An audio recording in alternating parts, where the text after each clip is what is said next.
Oh yes, bwana, mambo vipi mdau na mfuatiliaji wa channel pendwa kabisa ya Yanga Updates. Bwana, asante kwa ambaye tayari umesha subscribe, lakini pia kwa ambaye bado hujafanya hivyo, basi wakati ndo huu sasa nikufundishe kitu cha kufanya ili usiendelee kupitwa na taarifa zetu mbalimbali za kimichezo pamoja na burudani pale tutakapokuwa tunaziweka katika channel pendwa kabisa ya Yanga Updates.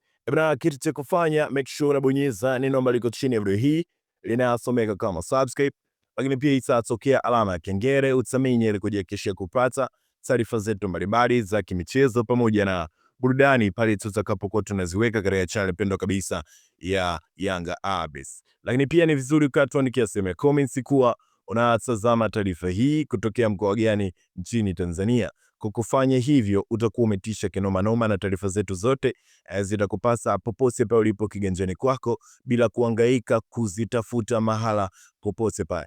Bwana, ni rahisi sana. Make sure bonyeza neno ambalo liko chini ya video hii. Bwana, sasa siku ya leo nimekusogezea taarifa nzuri sana wewe shabiki wa klabu ya mabingwa wa kihistoria Dar es Salaam Young Africans. Bwana, kumekuwa na tetesi hivi karibuni ya kuwa moja ya mchezaji kutokea pale nchini Uganda ambaye ana umri wa miaka 25, hapa namzungumzia Alan Okello, anasajiliwa na Dar es Salaam Young Africans. Hii issue imekaaje?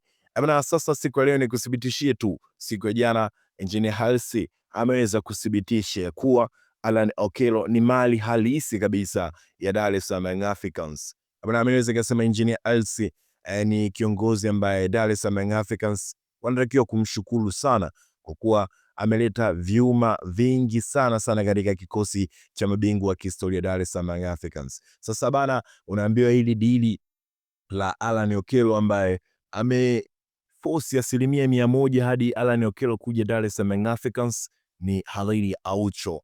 Bana, pongezi kwa Khalid Aucho kwa kuwa unaambiwa yeye ndo amefanya mpaka Alan Okello anakuja Dar es Salaam Young Africans. Bana, kiukweli wachezaji wengi wa hapa nchi za karibuni Uganda, Rwanda, Kenya wanatamani kuja kuitumikia klabu ya Dar es Salaam Young Africans kwa kuwa ni sehemu ambayo utaangaza vizuri kama utakuwa una uwezo kubwa. Sasa utaonekana. Bana, sasa mimi naweza nikasema hii ni taarifa ambayo nimekusogezea hii leo, lakini kuna ofa bab kubwa. Bana, kama unataka kutazama mpira kiganjani kwako kwa sasa ni rahisi sana. Kwa shilingi 5,000 tu kwa mwezi na kwa miezi miwili utalipia 10,000. Utapata application ambayo utakuwa unatazama mpira kiganjani kwako bila kuhangaika kutafuta mahala popote pale. Kama utakuwa mbali na nyumbani, basi application hii itakusaidia kutazama mpira. Ni rahisi sana. Cha kufanya, wasiliana nasi kupitia WhatsApp namba 06 59 38 70 69. Narudia tena 06 59 38 70 69. Wasiliana nasi kupitia WhatsApp namba hiyo, nasi tutashare mawili matatu kuhusu application hii. Asante sana na karibu sana. Kwa majina naitwa Jufjel, all the way from Daddy's house. Thank you.